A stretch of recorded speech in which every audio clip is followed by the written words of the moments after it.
आप लोग कक्षा 7 में हैं और हम लोगों ने पिछले क्लास में इस अध्याय को यानी कि अध्याय संख्या 6 एसएसटी का अध्याय संख्या 6 जो कि हिस्ट्री का पार्ट है, popular beliefs and religious debates, इसकी शुरुआत की थी।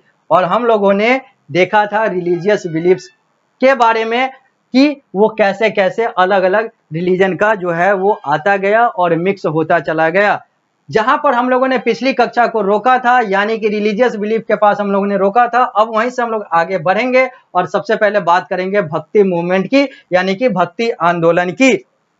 लिखा हुआ है भक्ति मूवमेंट के बारे में, यहाँ पर पृष्ठ संख्या 56 पर है, यह आप सामने स्मार्ट बोर्ड के माध्यम से देख सकते हैं। साथ ही साथ ये आप अपने इसी पृष्ठ पर पुस्तक में अपने पास जो रखा हुआ है उसमें भी देख सकते हैं। तो लिखा हुआ भक्ति मूवमेंट के बारे में, द टर्म भक्ति मीन्स डिवोशन, भक्ति का मतलब जो है वो डिवोशन होता है यानी कि समर्पण होता है।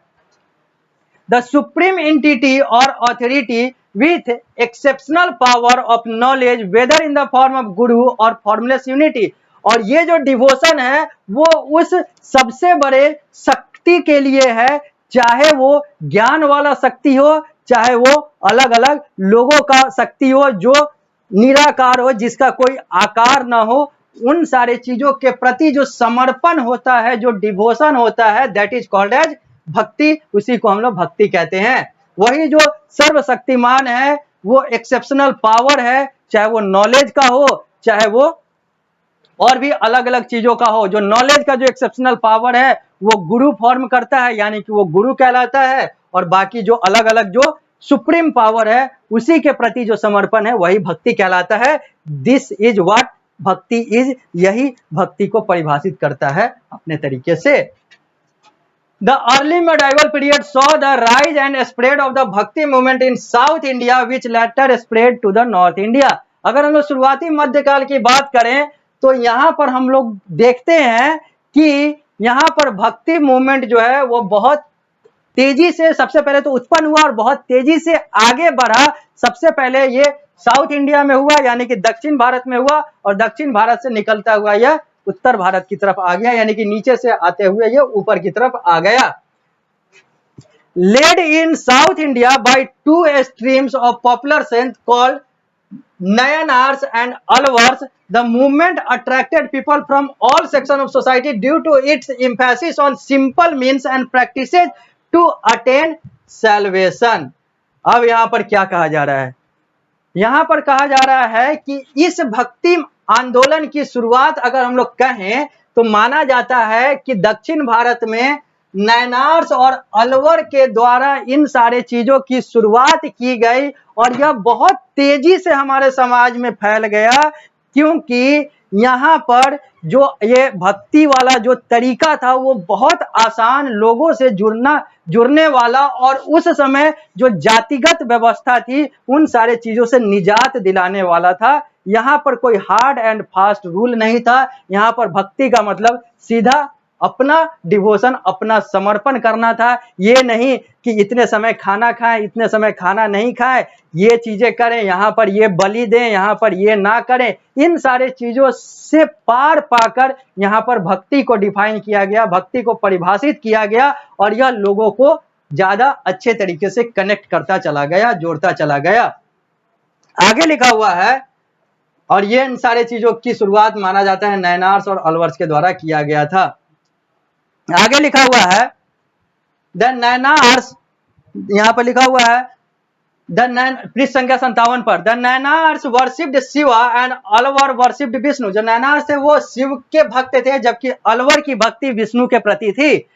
बाय द 15th सेंचुरी, अगर हम लोग 15वीं शताब्दी की बात करें, both worshippers of Shiva and Vishnu called Saivites and Vaishnavites, यानी कि 15वीं शताब्दी में ये जो वर्शिपर थे, ये जो भक्त थे शिव और विष्णु के, शिव वाले नैनार्स और विष्णु वाले अलवर, तो ये जो नैनार थे जो शिव वाले थे इनको शिवाइट्स कहा गया यानी कि शिव के भक्त कहा गया, और जो अलवर वाले थे उनको नाम दिया गया वैष्णवाइट्स यानी कि विष्णु के भक्त। वे are popular in north India as well, और ये लोग दक्षिण भारत से होते हुए, पश्चिम भारत होते हुए उत्तर भारत की तरफ भी प्रसिद्ध हो गए।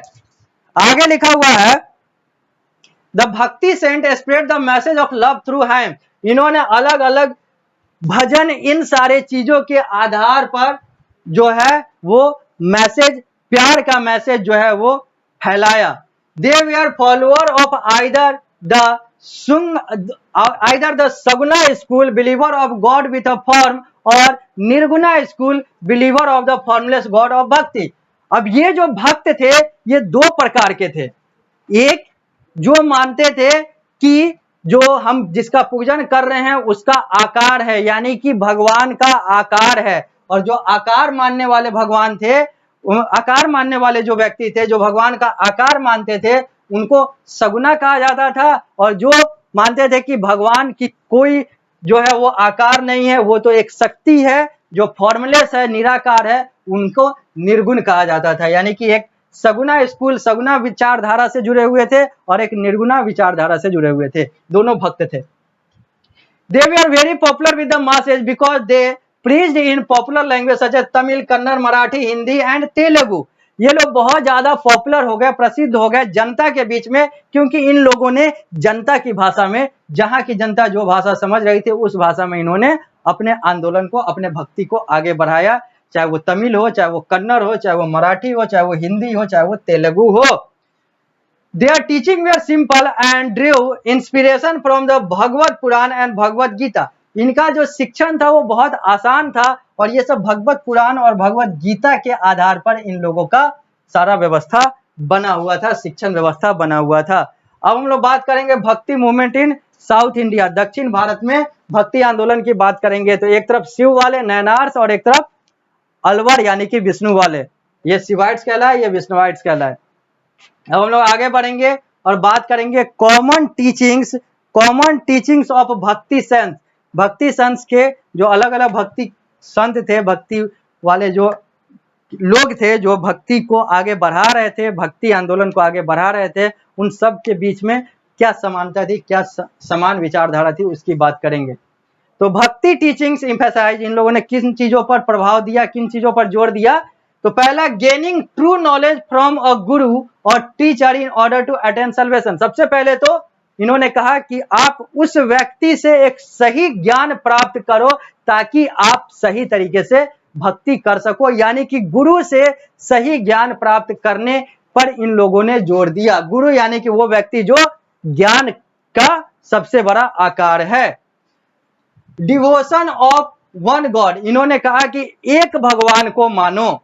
Equality irrespective of caste, colour और क्रीड, चाहे तुम्हारा जाति कोई भी हो, चाहे तुम्हारा रंग कोई भी हो, चाहे तुम किसी भी समुदाय से आते हो, तुमको यह मानना है कि तुम सब, हम सब एक हैं। ब्रदरहुड, भाईचारा में रहो, सब लोग मिलजुल कर रहो, लड़ाई झगड़ा ना करो।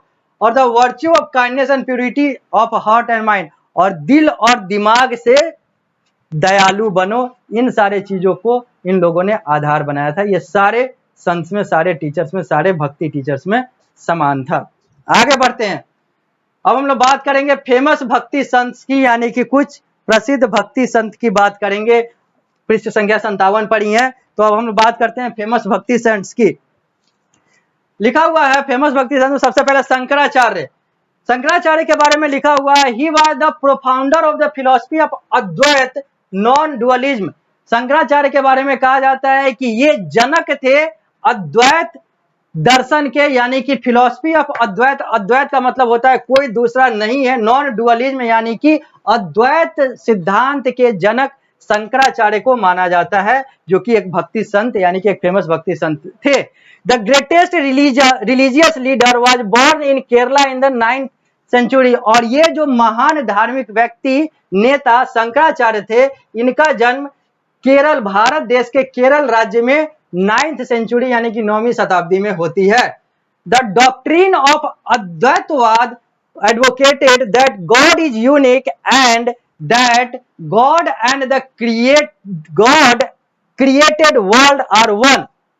यहाँ पर लिखा हुआ है कि ये जो शंकराचार्य जो अद्वैत की फिलॉसफी को दिए थे, यानी कि जिन्होंने अद्वैत के दर्शन को, अद्वैत के विचारधारा को, नॉन डुअलिज्म के विचारधारा को दिया था, जिनका जन्म भारत देश के केरल राज्य में 9वीं शताब्दी में हुआ था, उनका जो सिद्धांत था वो अद्वैतवाद कहलाता था, और अद्वैतवाद में उन्होंने कहा था कि भगवान जो है वो यूनिक है, and that God and the created world are one, और भगवान और जो भगवान के द्वारा बनाया गया संसार है ये सब एक है, कोई डुअलिज्म नहीं है, सब अद्वैत हैं।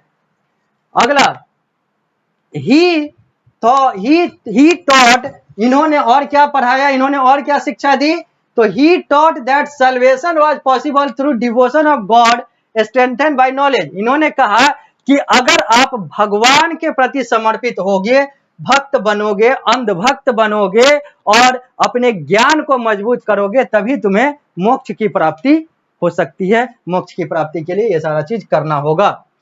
इट वाज कॉल्ड जन मार्ग, और इसी को इन्होंने जन मार्ग कहा था।